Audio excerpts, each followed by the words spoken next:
มาแล้วครับก๋วยเตี๋ยวเรือในช่างครับโอ้โหก๋วยเตี๋ยวเรือไม่ต้องปรุงเลยอร่อยปรุงไว้แล้วปรุงไว้แล้วให้คนทำปรุงให้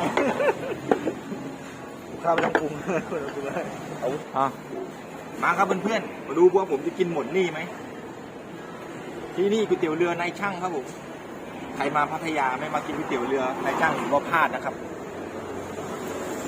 ก๋วยเตี๋ยวเรือที่นี่ครับอร่อยไม่ต้องปรุงเลยนะจะบอกนี่ดู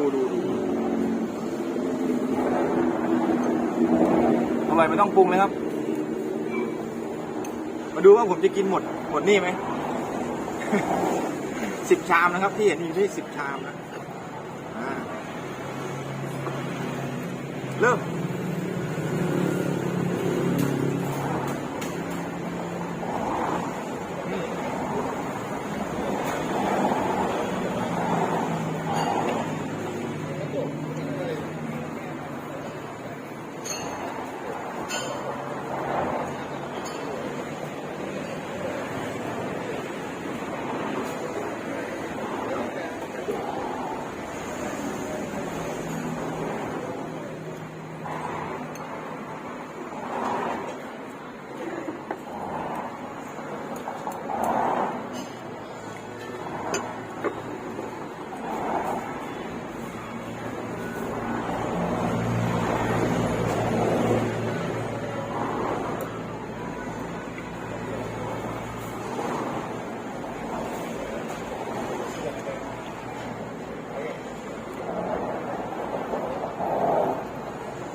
อร่อยไม่ต้องปรุงนะเพื่อน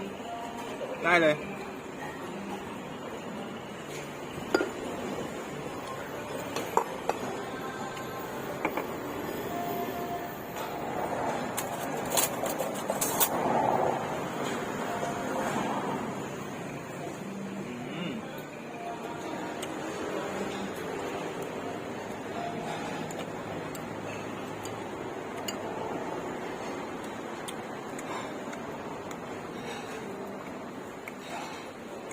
เอ็นแก้วครับเนื้อเอ็นแก้วเนื้อเอ็นแก้ว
ไป3 ชามคุณ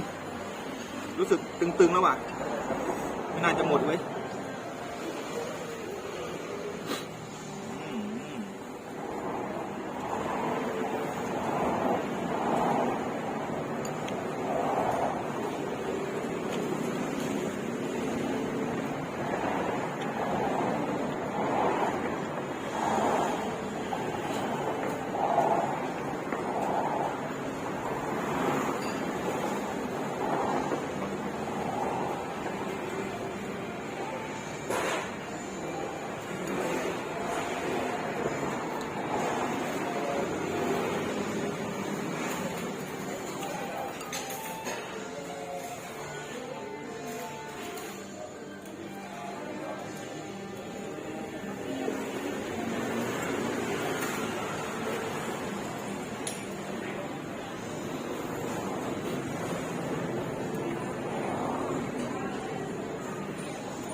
รู้สึกอิ่มแล้วว่ะ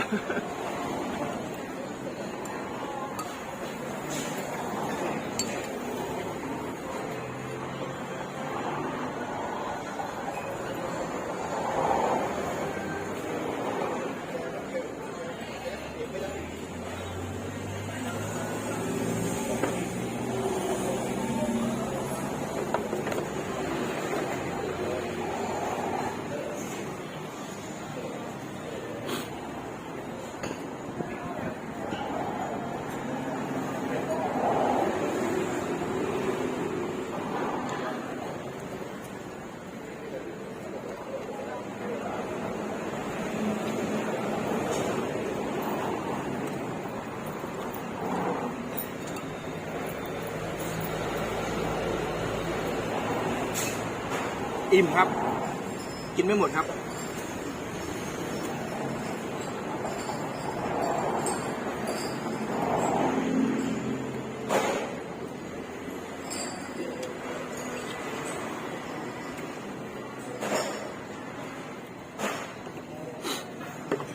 ไม่ไหวเพื่อนๆยอมแพ้ครับทำไงดีเนี่ยเหลือทำไงเหลือตากล้องรับผิดชอบนะครับไม่ไหวเพื่อนๆยอมแพ้อร่อยครับก๋วยเตี๋ยวเขาต้องปรุงเลยเพื่อนๆลองมากินกันดูนะใครมาพัทยาครับลองมากินกันดูนะก๋วยเตี๋ยวเรือนายช่างนะครับอยู่ถนนเทพประสิทธิ์นะนะครับไม่ไหวผมอิ่มมากเลย